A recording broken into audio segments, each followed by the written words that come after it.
पिछली कक्षा में हम फलों के अंतर्गत स्फुटी फल तथा अस्फुटी फलों के बारे में अध्ययन किए थे।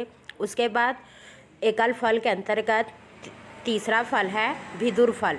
देखिए, विदुर फल स्फुटी फल में हमने पढ़ा था ऐसे फल जो फटते हैं, और अस्फुटी फल में हमने पढ़ा था ऐसे फल जो नहीं फटते। लेकिन विदुर फल ऐसा फल है जो पकने के बाद एक बीज युक्त खंडों में, जिसे मेरिकार्प भी कहा जाता है, में विभक्त रहते हैं। लेकिन ये मेरिकार्प फटते नहीं हैं, अर्थात यह भी अस्फुटी ही होता है। लेकिन ये क्या होते हैं, एक बीज युक्त होता है, इस कारण हम इसको अस्फुटी फलों के अंतर्गत नहीं कहते, है ना, अलग प्रकार के रूप में पढ़ते हैं। क्लियर यहाँ तक। उसके बाद देखिए, ये ऐसे फल हैं जो स्फुटी तथा अस्फुटी के बीच की अवस्था को प्रदर्शित करते हैं। मतलब इनका जो गुणधर्म होता है वो स्फुटी फल तथा अस्फुटी फलों के बीच का होता है। ठीक है, ये पूर्ण रूप से ना तो स्फुटी फल होते हैं ना तो अस्फुटी फल होते हैं, अर्थात ये दोनों के गुणों को प्रदर्शित करते हैं। ठीक है, ये फल 5 प्रकार के होते हैं। पहला लोमेंटम, दूसरा क्रीमोकार्प, तीसरा रेगमा, चौथा कार्सिरुलस, पांचवा डबल समारा। इस प्रकार से विदुर फल 5 प्रकार के होते हैं। पहला फल है इसमें लोमेंटम। लोमेंटम वास्तव में हम जो फली पढ़े हैं उनका रूपांतरण है। इनमें भी द्विसीवन होते हैं, अर्थात ये दोनों साइड से खुलते हैं। लेकिन एक बीजी है ना, इनका जो फल होता है वो एक बीजी फलखंडों में या फलांशकों में संकुचित रहता है या विभाजित रहता है। जैसे आप लोग बबूल का, इमली का फल देखे होंगे, एक फल के अंतर्गत अनेक खंड पाए जाते हैं और प्रत्येक खंड में एक एक बीज रहता है। ठीक है, तो इस प्रकार फल जो रहता है वो द्विसीवनी होते हैं, लेकिन इनका जो फल खंड होता है वो एक बीजी खंडों में विभाजित रहते हैं। और ऐसे फलों का उदाहरण है बबूल, इमली, अमलतास, छुई-मुई, मूंगफली। इसके बाद विदुर फल में दूसरा है क्रीमोकार्प। क्रीमोकार्प ऐसे फल होते हैं जिनमें 2 कोष्ठ होते हैं तथा जो द्विबीजी होते हैं, अर्थात इनमें 2 कोष्ठ होते हैं और इनमें दोनों कोष्ठों में 2 बीज पाए जाते हैं। ये फल द्विअंडापी होते हैं तथा अधो अंडाशय से विकसित होते हैं। जब ये फल परिपक्व हो जाते हैं तो यह पुष्पासन के आगे की ओर वृद्धि किए हुए भाग के साथ जुड़ जाता है और 2 फलांशकों में विभाजित हो जाता है। 2 फलांशक मतलब इसके फलों में 2 हिस्से हो जाते हैं और प्रत्येक हिस्से में केवल एक एक बीज होता है, और इस प्रकार पूरे फल में केवल 2 ही बीज पाए जाते हैं। इस प्रकार का फल अम्बेलिफेरी कुल, जिसे धनिया कुल कहा जाता है, का मुख्य फल होता है।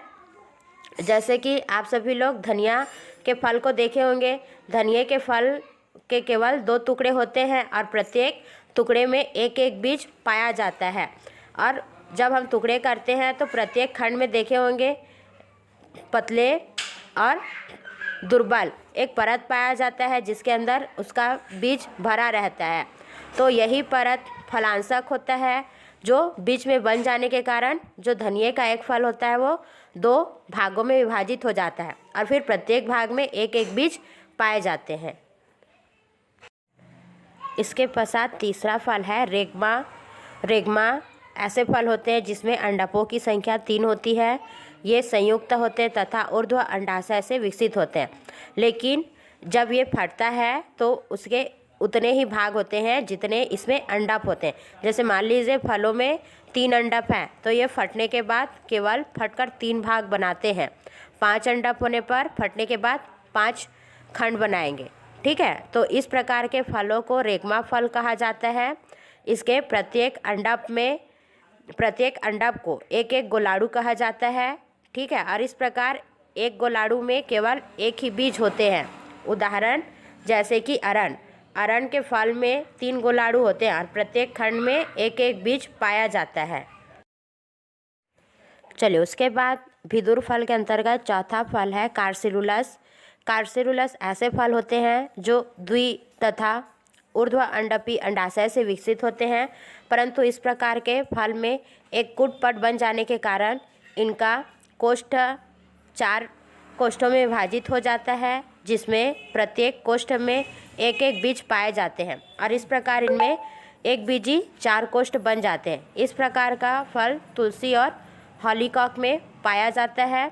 इसके पश्चात अगला है डबल समारा। इस प्रकार के फल द्विअंडापी, संयुक्त और ऊर्ध्व अंडाशय से विकसित होते हैं, लेकिन इन फलों की फल भित्ति फैल जाती है और फैलकर 2 चपटे पक्ष बनाती है, जिसमें प्रत्येक पक्ष में परिपक्व होने पर 2 एकबीजी भाग पाए जाते हैं। इस प्रकार का फल माधवी लता में पाया जाता है। ऐसे फल जिनकी फल भित्ति तीनों स्तरों में विभाजित होती, जैसे कि बाहर की ओर की भित्ति को बाह्य फल भित्ति, बीच की भित्ति को मध्य फल भित्ति और अंदर की भित्ति को अंतः फल भित्ति कहते हैं, में विभाजित होती है, उनको सरस फल बोलते हैं। एकल फल या शुष्क फल के अंतर्गत आप लोग को बताया गया था कि शुष्क फलों की फल भित्ति तीनों भागों में विभाजित नहीं रहती है, इस कारण उनमें गुदा तथा रेशेदार भाग का अभाव होता है। लेकिन सरस फलों में फल भित्ति तीनों स्तरों में विभाजित होती है, इस कारण इनमें गुदा एवं रेशेदार भाग भी पाया जाता है और ये अस्फुटी फल होते हैं, मतलब ये परिपक्व होने के बाद फटते नहीं हैं और जब ये फल सड़ जाते हैं तो इनका बीज गुदा से अलग हो जाता है। ये निम्नलिखित प्रकार के होते हैं। पहला, ड्रूप या आष्ठी फल। ऐसे फल एक अंडापी या बहुअंडापी भी होते हैं, संयुक्त होते तथा ऊर्ध्व अंडाशय से विकसित होते हैं। ये फल एक बीजी या फिर कभी कभी बहुबीजी भी होते हैं। इन फलों की बाह्य फल भित्ति फल का छिलका बनाती है और मध्य फल भित्ति गुदा बनाती है तथा अंतः फल भित्ति कठोर होकर बीज के चारों तरफ का आवरण बनाती है, जैसे कि नारियल, आम इत्यादि में आप लोग देखे होंगे। बाह्य फल भित्ति रेशे के रूप में या छिलके के रूप में होती तथा बीज की मध्य भित्ति सफ़ेद या पीले रंग की गुदा के रूप में पाई जाती है और अंतः फल भित्ति कठोर बीज के रूप में पाया जाता है। दूसरा, बेरी। इस प्रकार के फल एक समान तथा बहुअंडापी होते हैं, अर्थात इसमें अनेक प्रकार के अंडा पाए जाते हैं। सभी अंडा संयुक्त होते हैं तथा ये ऊर्ध्व या कभी कभी अधो अंडाशय से विकसित होते हैं। इस प्रकार के फलों में भित्तीय बीजांडन्यास पाया जाता है। ये बीजांडन्यास भित्ति प्रकार के होते हैं, जैसे कि आप लोग टमाटर में देखे होंगे कि बीच बीच में भित्ति बन जाने के कारण उसके बहुत सारे खंड बन जाते हैं। इन फलों की बाह्य भित्ति फल का छिलका बनाती है, मध्य फल भित्ति फल का गुदा बनाती है और अंतः फल भित्ति एक झिल्ली के रूप में पाई जाती है। उदाहरण, टमाटर, बैगन, अमरूद, केला इत्यादि में बेरी प्रकार का फल पाया जाता है। तीसरा, पीपो प्रकार का फल है। ये फल बेरी के ही समान होते हैं, लेकिन इनमें भित्ति बीजांडन्यास युक्त अधो अंडाशय से विकसित होते हैं। बेरी फल ऊर्ध्व तथा कभी कभी अधो अंडाशय से विकसित होते हैं, लेकिन ये अधो अंडाशय से विकसित होने वाले फल होते हैं। इन फलों की बाह्य भित्ति एक दृढ़ छिलका बनाती है ना, जिसे खाया नहीं जाता है और ये फल फूले हुए गुदे से भरा होता है, मतलब फलों का साइज फूला हुआ काफ़ी बड़ा होता है तथा इनमें मध्य फल भित्ति पूर्ण रूप से गुदे में परिवर्तित रहती है और फलों में गुदे की मात्रा अत्यधिक होती है। और इस प्रकार का फल कुकुरबिटेसी कुल के पौधों में पाया जाता है, जैसे कि लौकी, खीरा, खरबूजा, करेला इत्यादि। चौथा, हेस्पेरिडियम प्रकार का फल। ये सरस फल के चौथे प्रकार है। इस प्रकार का फल बहुअंडापी होता है, संयुक्त होता है तथा ऊर्ध्व अंडाशयों से विकसित होता है। ऐसे फल बहुकोष्ठिकी होते, मतलब इनमें अनेक कोष्ठ पाए जाते हैं और इनकी बाह्य फल भित्ति में तेल ग्रंथि होती है, जिनके कारण इनसे एक चिपचिपे पीले रंग के पदार्थों का स्रावण होता है तथा इनकी मध्य फल भित्ति सफ़ेद रेशेदार भाग के रूप में बाह्य फल भित्ति से जुड़ी रहती है, लेकिन आंतरिक फल भित्ति एक झिल्ली के रूप में कोष्ठ के ऊपर पाई जाती है। देखे होंगे सभी, बाह्य है ना, सफ़ेद रंग की झिल्ली निकलती जब नींबू को छीला जाता है, ठीक है, वही मध्य भित्ति है। और आंतरिक भित्ति में जिनमें रस भरा रहता है ना, वो आंतरिक भित्ति है। क्लियर हो गया? और इस प्रकार के फल भित्ति की आंतरिक सतह पर अनेक एक कोशिकी रस भरे रोम पाए जाते हैं, मतलब रसों के छोटे छोटे अंगूर की तरह छल्ले पाए जाते हैं। उसे ही एक कोशिकी रस भरे रोम कहते हैं, जो कि खाया जाने वाला भाग होता है। और इस प्रकार का फल नींबू के प्रजातियों वाले पौधों में पाई जाती है, जैसे कि संतरा, नींबू, मौसमी। इसके बाद सरस फल के अंतर्गत पांचवा है बेलास्टा। इस प्रकार के फल बहुकोष्ठी होते हैं, मतलब इसमें असीमित कोष्ठ पाए जाते हैं और प्रत्येक कोष्ठ में बीज पाए जाते हैं, ठीक है, जिसके कारण ये बहुबीजीय होते हैं तथा सभी बीज एक दूसरे से संयुक्त होते हैं।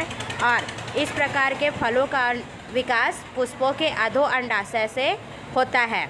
इन फलों का बीज मतलब बीज का कवर सरस होता है। देखे होंगे अनार के दाने में पीले रंग का बीज होता है और उसके चारों ओर लाल रंग का बीज चोल पाया जाता है, जिसमें पूरी तरह से रस भरा होता है, जो कि काफ़ी है ना मीठा होता है और खाने योग्य होता है। जबकि इनका जो टेगमेन है, मतलब बीज का मध्य भाग काफ़ी कठोर होता है तथा फल भित्ति देखे होंगे लाल रंग का होता है और चमड़ी के समान तथा सख्त होता है, ठीक है। और फलों के अग्र शीर्ष भाग में देखे होंगे या सबसे ऊपर क्या होते हैं, चीर लगना मतलब जो झड़ते नहीं हैं, है ना, मतलब जैसे टमाटर के साथ हमेशा उसका बाह्य दल पुंज लगा रहता है हरे रंग का, ठीक वैसे ही इन फलों में भी क्या होते हैं, बाह्य दल पुंज लगे रहते हैं, जिसको चीर लगना बाह्य दल पुंज कहते हैं। और इस प्रकार का फल अनार में पाया जाता है।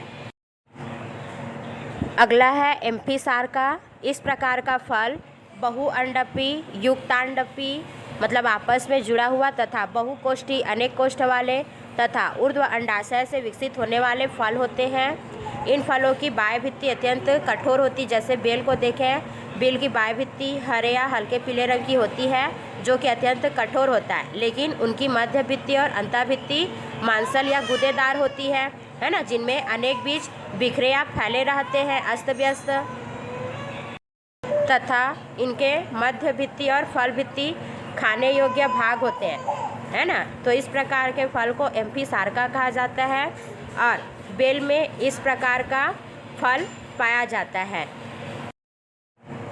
सरस फल के अंतर्गत अंतिम प्रकार है पोम, जिसे असत्य फल भी कहा जाता है, क्योंकि आप लोग को पूर्व में बताया गया था कि निषेचन के पश्चात है ना अंडाशय से विकसित होने वाले फल के आधार पर हमने दो भागों में बांटा था, सत्य फल और आभासी फल।